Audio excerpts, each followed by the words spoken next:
Don't be afraid to spend money on a business coach or a mindset coach. I think that it's super valuable. Without my business coach and my mindset coach, I wouldn't be where I am today. And it costs money, but it's an investment. It's not an expense. And I think it really has helped me develop the thought process that has helped me get to the place where I am today. And I think it's the most valuable asset that I have invested in my business to date. I love talking to law firm owners who have debunked the myth that you have to do everything in your firm. You have to be everything. Versus those law firm owners, like the one we're talking to today, who do what they enjoy. If you want to practice law, practice law. If you want to run the business, you can run the business. There is an opportunity for you to do what you want to do. And that's what we're doing today is we're having a conversation with Lindsay Renier, who is doing just that. Lindsay has grown her firm tremendously over the last 5 years. She has now multiple locations and multiple lawyers who are working at her firm. Lindsay's going to talk about today the single best investment she has made in her law firm. I believe you're going to find value in the conversation and Lindsay being open and honest, talking about mindset and what she's had to shift and work on to get to where she's at. I believe you will enjoy this conversation today with Lindsay Renier. Lindsay, how are you? Good to see you. I'm good, Ashley. Thanks for having me.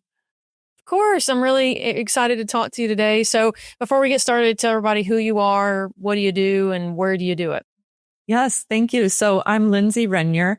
I'm an attorney and founder of Renier Hottop Law. We are based out of Eastern Wisconsin. We have an office in Burlington, Wisconsin, and in De Pere, Wisconsin. We serve all counties in Eastern Wisconsin. Cool. How long have you had your firm? We've had our firm since 2020. We opened in 2020 and just opened our second office in De Pere, Wisconsin, now in 2025. We practice exclusively family law, and we love helping families. You know, Lindsay, we were just talking before this. We've had the privilege of getting to know you and watch this growth over the last couple of years. What has that growth been? What does it look like? What does it felt like? All the way down to actual percentage numbers of growth or whatever that may be. And then also just how's that journey been?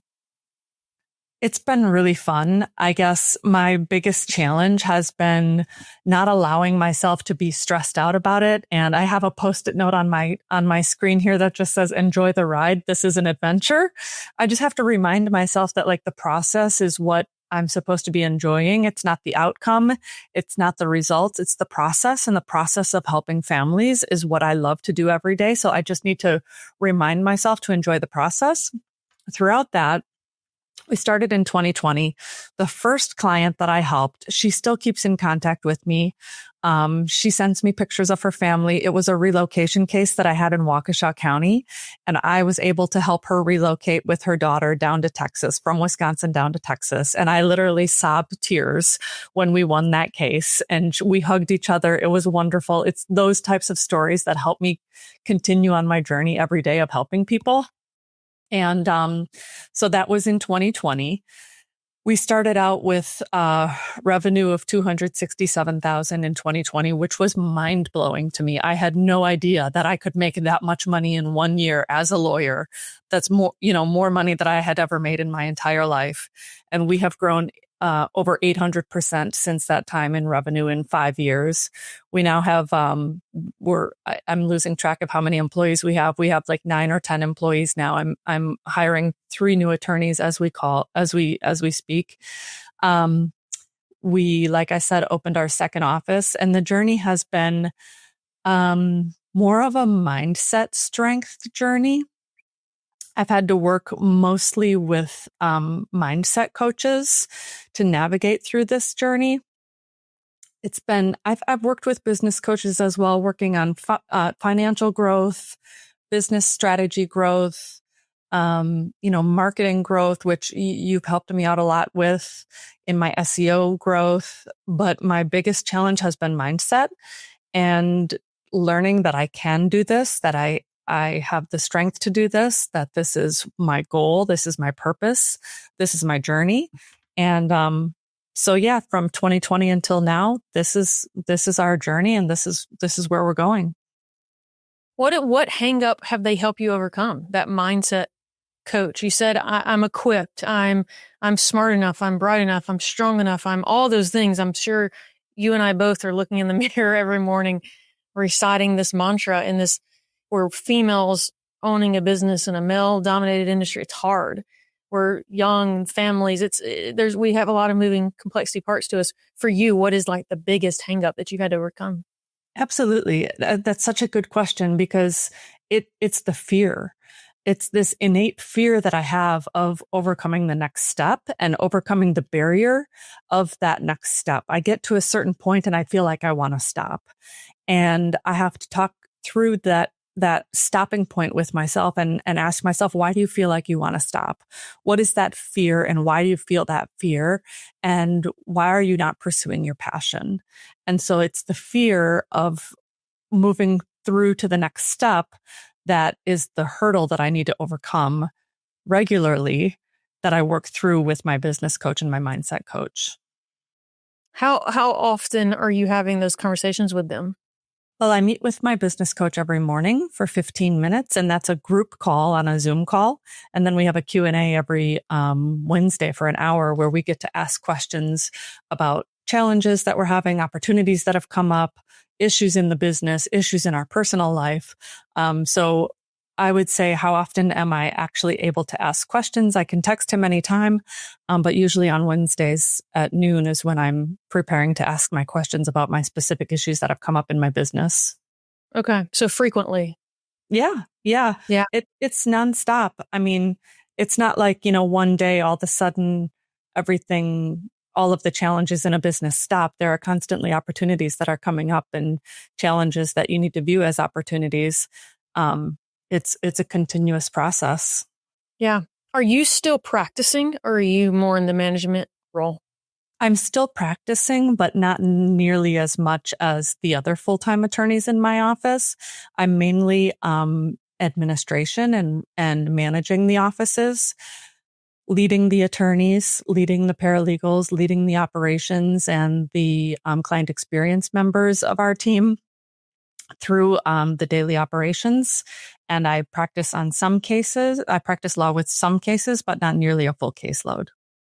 What do you say to that attorney who says, I want to be Lindsay one day. I want to be in Lindsay's shoes one day. But Lindsay's different. Lindsay has the perfect staff. You don't understand my situation, my staff, my state, my complexities.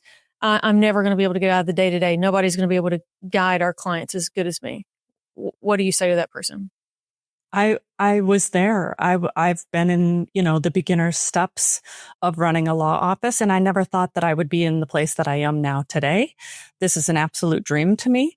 And you take it one day at a time and one step at a time, and you take each challenge and view it as an opportunity and keep pushing forward.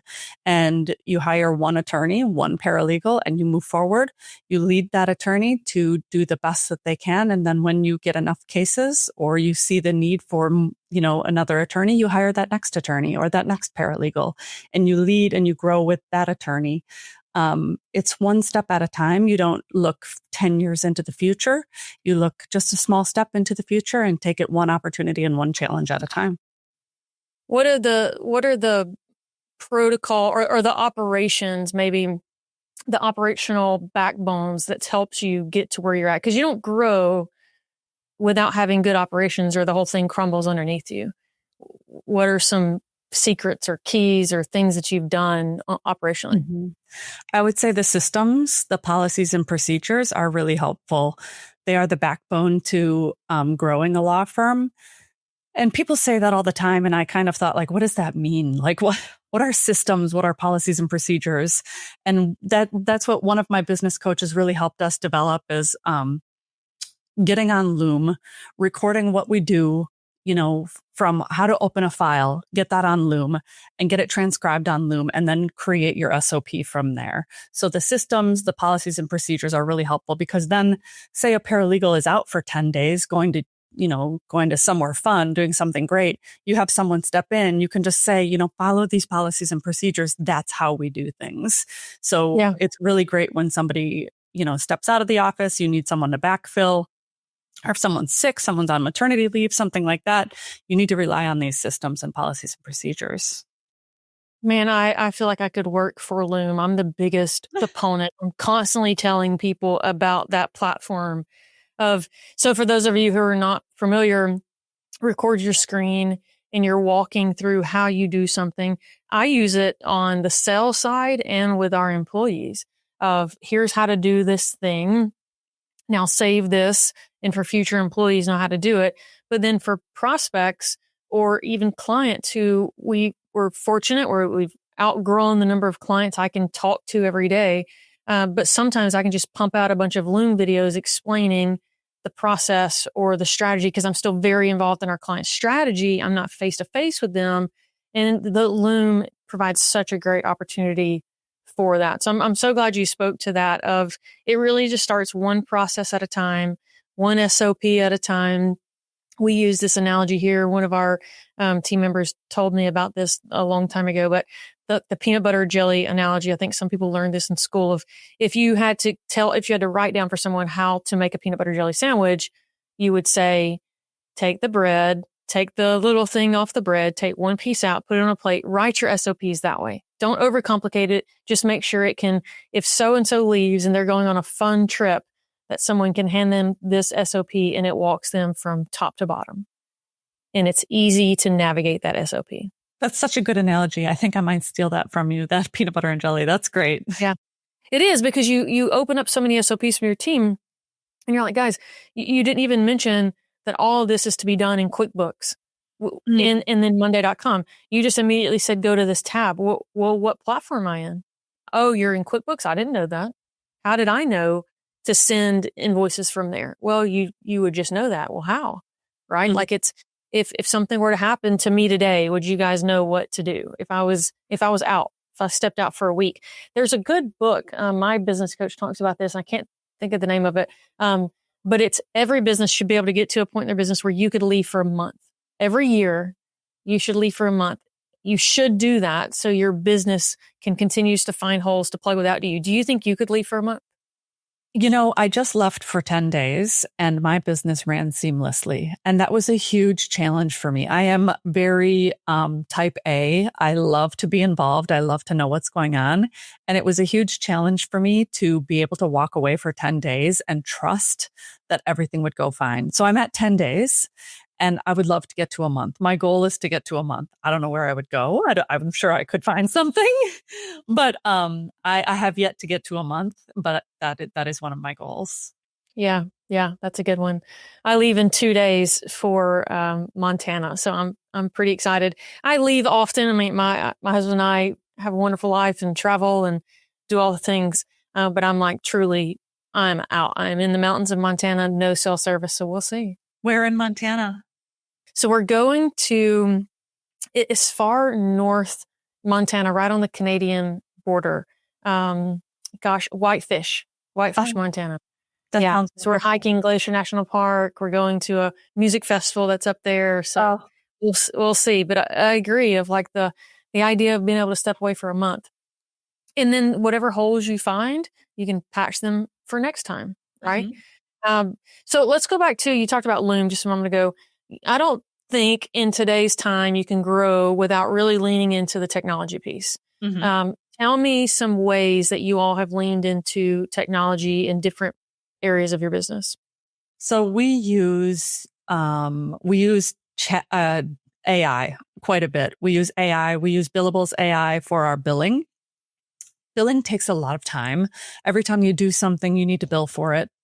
And then you need to review your billing. And then you need to make sure you build on the correct file, all that stuff. So Billables AI is a great AI tool that we use to automatically bill on files, capture the correct file, and it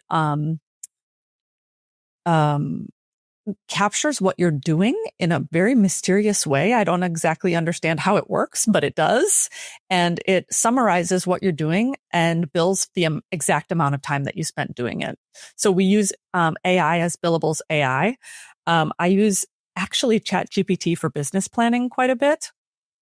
I can input my raw closing percentage, my goal revenue, and a bunch of other targets. And it will spit out a very comprehensive business plan that I can review, I can tweak, I can dream about.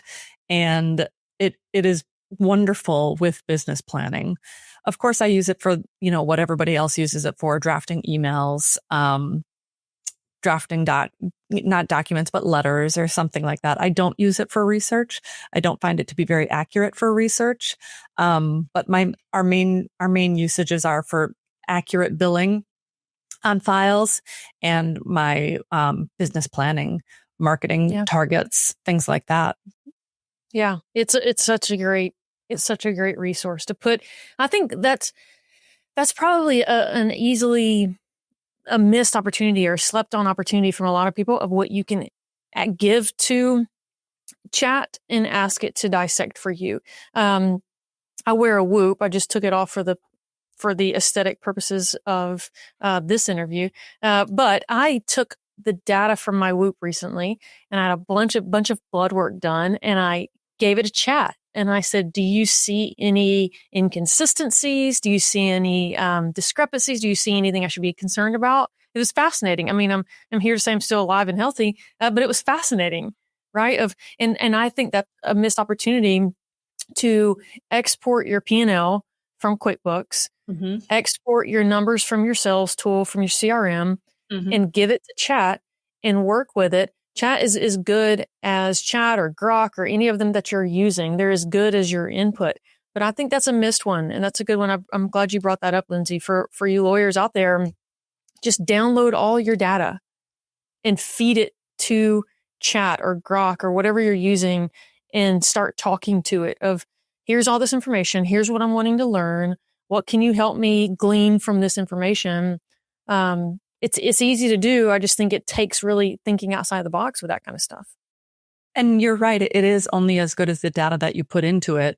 But you can ask really specific questions like, how do I increase my sales? And it tells me things that I already knew, like, well, increase your closing percentage, but how do I do that? And it will tell you very specific things about how to increase your closing percentage.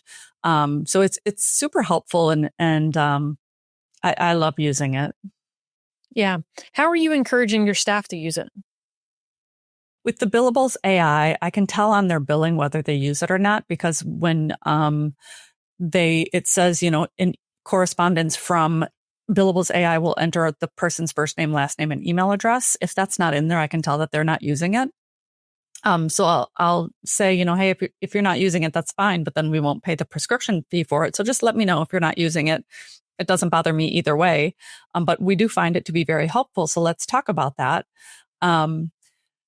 We encourage them to use it to draft emails, especially people in family law.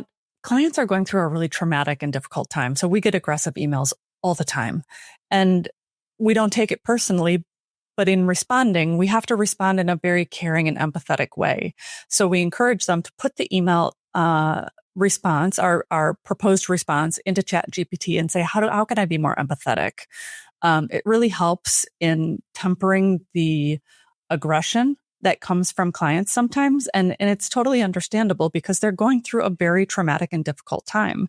But putting that into Chat GPT can really help the relationship between the client and the attorney be smoother and help get the points across with just tempering the emotion. Yeah. Yeah. What email platform do you use? Are you Google, Microsoft? We use Microsoft. Okay.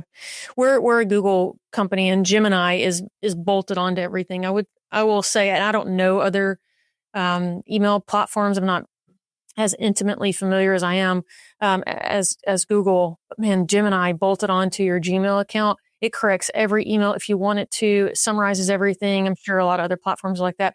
Just lean into that. Use that feature nowadays. And nowadays, I mean, as if it's been around forever, but even from 6 months ago, most every technology has got AI built into it. You've just got to lean in and use it. Mm-hmm. Lindsay, I don't want to take up too much more of your time. Tell me, if someone were watching this and they're a growing firm, again, I think a lot of people are watching this and saying, I want to be in Lindsay's position one day. What is the thing that you would want them to take away from hearing your story? And God knows we get on in a couple years from now and we talk, and Lindsay's going to have 10 locations and right. It sounds like you're kind of, you've gotten your mindset and your team to a place where you're going to be able to grow as much as you want to, or as little as you want to. What would you say to someone to give them encouragement or motivation? Don't be afraid to spend money on a business coach or a mindset coach.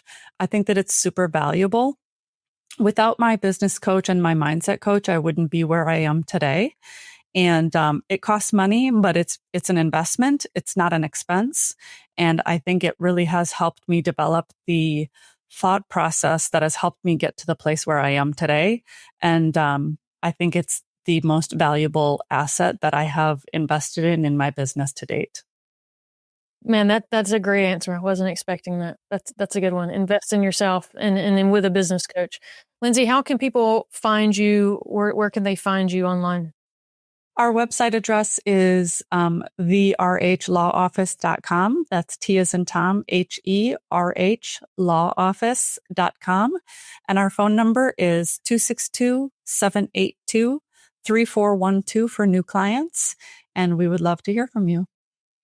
Cool. Lindsay, thank you so much for your time. I'm really grateful. You're a busy person, and I'm grateful that you would spend this morning with me. Thanks, Ashley. I appreciate your time. It's been nice catching up.